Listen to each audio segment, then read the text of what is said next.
మీకేమనిపిస్తుంది గా బాజీ గారు ఏపీ పరిపాలన చూస్తూ ఉంటే? ఇప్పుడు జరుగుతున్నది చూస్తుంటే గనక ఇది ముందే ఊహించిందే. ఉమ్, కారణం ఏంటంటే మరి గత 5 సంవత్సరాల్లో ఆ, మరి ఆ, వైసీపీ పరిపాలనలో మరి అనేక రకాలైన ఆ, చూశాము. వాళ్ళ వైసీపీ నేతలు ఏ రకంగా మరి టీడీపీ నేతల మీద నాయకుల మీద ఏ రకంగా పరుష పదజాలంతో అసభ్యకరంగా మాట్లాడారు. అట్లాగే పార్టీ ఆఫీస్ మీద దౌర్జన్యంగా వెళ్ళటం. మరి అట్లాగే జోగి రమేష్ గారి విషయానికి వస్తే ఆయన మరి అయ్యన్న పాత్రుడు మాట్లాడిన మాటకి నిరసనగా తను చంద్రబాబు గారి ఇంటి మీదకి వెళ్ళటం. వెళ్ళాను అని. ఉమ్, దానికి ఇవన్నీ కూడా చూసాం. చాలా పరుష పదజాలంతో నేతలు మంత్రులు మాట్లాడారు. అట్లాగే స్కిల్ డెవలప్మెంట్ కేసులో చంద్రబాబు గారిని స్వయంగా అరెస్ట్ చేయటం, జైల్లో ఉంచడం, ఉమ్, ఇవన్నీ చూసాం. కాబట్టి ఇప్పుడు అందరూ ఊహించింది, అందరూ చెప్పుకోవడం కూడా జరిగింది. అధికారంలోకి మళ్ళీ వీళ్ళు వస్తే తప్పకుండా వీటికి ఆ, బదులుగా ఆ, చర్య ఉంటుంది, ప్రతి చర్య ఉంటుంది అని చెప్పేసి ఊహించింది. అలాగే ఆ ఆ యాంగిల్ లోనే ఇవాళ పరిణామాలు జరుగుతున్నాయని చెప్పేసి భావించాల్సి వస్తుంది.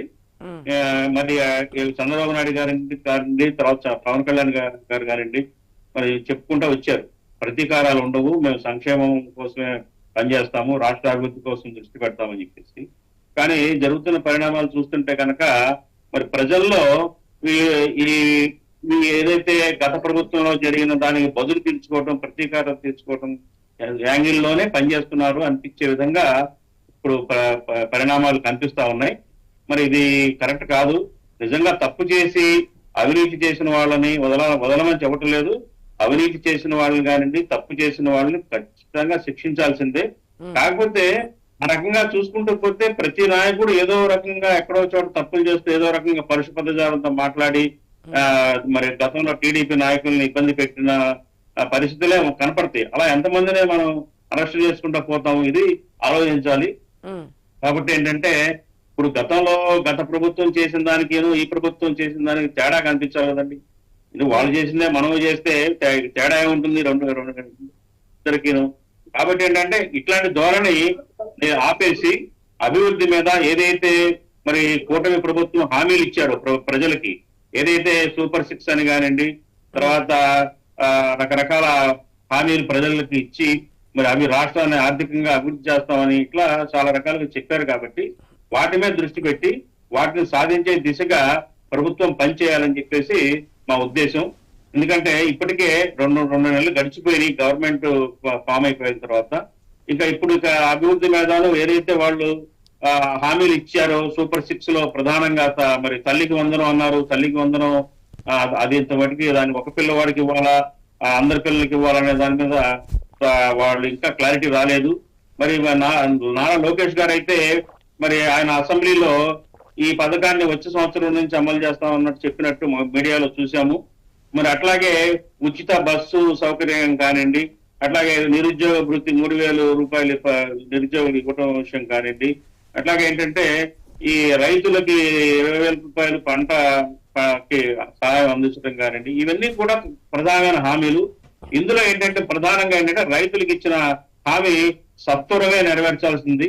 ఎందుకంటే పంట వేసుకున్న టైం వచ్చింది. పంట ఆల్రెడీ ఖరీఫ్ సాగు పనులు స్టార్ట్ అయిపోయినాయి. ఖరీఫ్ ముమ్మరంగా సాగుతున్న నేపథ్యంలో ప్రభుత్వం ఏదైనా సాయం చేయదలిస్తే ఇప్పుడే చేస్తే రైతులకు ఉపయోగపడుతుంది.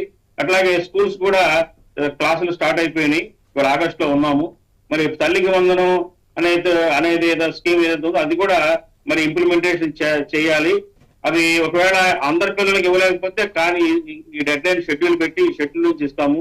ఇంతవరకు ఒక పిల్లాడికి గత ప్రభుత్వం ఇచ్చినట్టే ఒక పిల్లాడికి ఇస్తాము ఏదో ఒకటి చెప్పి మరి చేస్తే ప్రజలకి స్వాంతన లభిస్తుంది. ఎందుకంటే చేయాలి దానిపై ఆశతోటి ప్రజలు ఎదురు చూస్తా ఉన్నారు. ఈ కొత్త ప్రభుత్వం, కూటమి ప్రభుత్వం రాష్ట్రాన్ని అభివృద్ధి చేస్తుందని, సంక్షేమాన్ని కూడా అభివృద్ధి చేస్తుందని చెప్పేసి ఆశిస్తా ఉన్నారు. కాబట్టి దాని మీద ఫోకస్ చేయాలి. అంతే తప్ప ఇలాంటి కేసుల మీద డైవర్ట్ అయిపోతుంది. మొత్తం ఫోకస్ అంతా కూడా డైవర్షన్ పాలిటిక్స్ లాగా ప్రజలు అనుకునే ప్రమాదం ఉంది. ఏంటంటే ఇవన్నీ చేయలేక ఈ అరెస్టులు ఇట్లాంటి చర్యల ద్వారా ఏంటంటే డైవర్ట్ చేయడానికి ప్రయత్నం చేస్తుంది ప్రభుత్వం అని చెప్పేసి అనుమానం కలిగే అవకాశం ఉంది. కాబట్టి ఇటువంటి వాటికి స్వస్తి పలికి నిజంగా తప్పులు చేసి నేరాలు చేసి ఇప్పుడు ఇసుకలో స్కామ్ జరిగింది, లిక్కర్ స్కామ్ ఉంది, ఇలాంటి ఏదైతే ప్రజల యొక్క ధనాన్ని కొల్లగొట్టిన కేసులు ఉంటే కనుక తప్పకుండా ఆధారాలు మరి పరిశోధించి అట్లా ఇన్వెస్టిగేషన్ శాఖకి అప్పచెప్పి ఒక పార్టీ ఆఫీస్ మీద దాడి అనేది ఆధారాలు ఆ రోజు మనకి క్లియర్ కట్ గా కనిపించాయి బాజీ గారు. ఆ పార్టీ ఆఫీస్ మీద దాడి చేయడం నిన్న జోగి రమేష్ ఇంతకు ముందు మీరే ఆధారాలు చూపించాలంటే ఆనాడే ఆ గవర్నమెంట్ లోనే మనకి బయటకు కనిపించాయి. అట్లాగే జోగి రమేష్ గారి తనయుడు రాజీవ్ అరెస్ట్ విషయంలో కూడా స్పష్టమైన ఆధారాలతో చేసినట్టుగా చెప్తా ఉన్నారు. ఎందుకంటే సర్వే నెంబర్ మార్చడం అనేది ఇది నేరము, అది సీటింగ్ కేసు 420 కిందకి వస్తుంది. మార్చి మళ్ళీ ఇంకొకరికి అమ్మటం. యాక్చువల్ గా అగ్రిగోల్డ్ యొక్క బాధితులే వాళ్ళ రోడ్ల మీద ఆహాకారాలు చేస్తున్నారు, మాకు న్యాయం చేయమని చెప్పేసి. అటువంటి నేపథ్యంలో వాళ్ళ యొక్క సొమ్ముని, వాళ్ళ యొక్క ప్రాపర్టీని మళ్ళీ దాన్ని కాజేసి వేరే వాళ్ళకి అమ్మేసి సొమ్ము చేసుకోవడం అనేది తీవ్రమైనగా పరిగణించాల్సిన నేరమే, దానికి శిక్షించాల్సిన అవసరం ఎంతైనా ఉంది. అట్లాగేంటంటే మరి ఆయన జోగి రమేష్ గారు స్వయంగా ముఖ్యమంత్రి మన చంద్రబాబు గారి ఇంటి మీద దాడికి వెళ్ళారు. దాడిగా నిన్న మంగళగిరి పోలీస్ స్టేషన్ లో వెళ్లి ఆయన వివరణ కూడా ఇచ్చినట్టు మీడియాలో వచ్చింది. నేను అయ్యన పాత్రుడి చర్యలు తీసుకొని చెప్పడానికి వెళ్ళాను కానీ దాడి కాదు, నా మీద దాడి చేశారని చెప్పేసి ఆయన చెప్పారు. కాబట్టి అంటే ఆయన పోలీసులు వీడియోలు సాక్ష్యాలు చూపించిన తర్వాత కొంచెం నెమ్మదించినట్టుగా చూసి చదివాం పేపర్ లో. కాబట్టి ఏంటంటే అది కూడా తప్పే ఆయన చేయడం. ఏదంటే అప్పట్లో ఏంటంటే అధికారం ఉందన్న ఒక ధీమాతోటి, అధికార గర్వంతో రకరకాలుగా మంత్రులు, ఇదే కాదు ఇంకా చాలా మంది లిస్ట్ ఉంది. మరి రెడ్ బుక్ నారా లోకేష్ గారు రెడ్ బుక్ లో ఇవన్నీ ఉండే ఉంటాయి. ఈ లిస్ట్ అంతా కూడా వాళ్ళు ఒక్కోటి ఇదే పనిలో ఉన్నట్టు కనిపిస్తా ఉంది.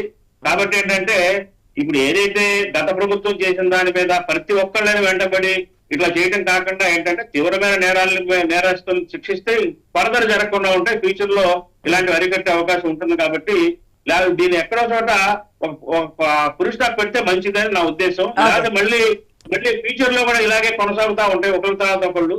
కాబట్టి ఏంటంటే రాష్ట్ర అభివృద్ధి కోసం, ఆర్థిక అభివృద్ధి కోసం, అట్లాగే నిన్న ఇండస్ట్రియలిస్టుల తోటి, సిఏ వాళ్ళతోటి మాట్లాడదాం, దాంతో కూడా మాట్లాడదాం, పెట్టుబడుల గురించి కూడా సెపరేట్ గా మాట్లాడదాం. ఓకే బాజీ గారు, ఓకే. లక్ష్మణరావు గారు గుడ్ మార్నింగ్ అండి.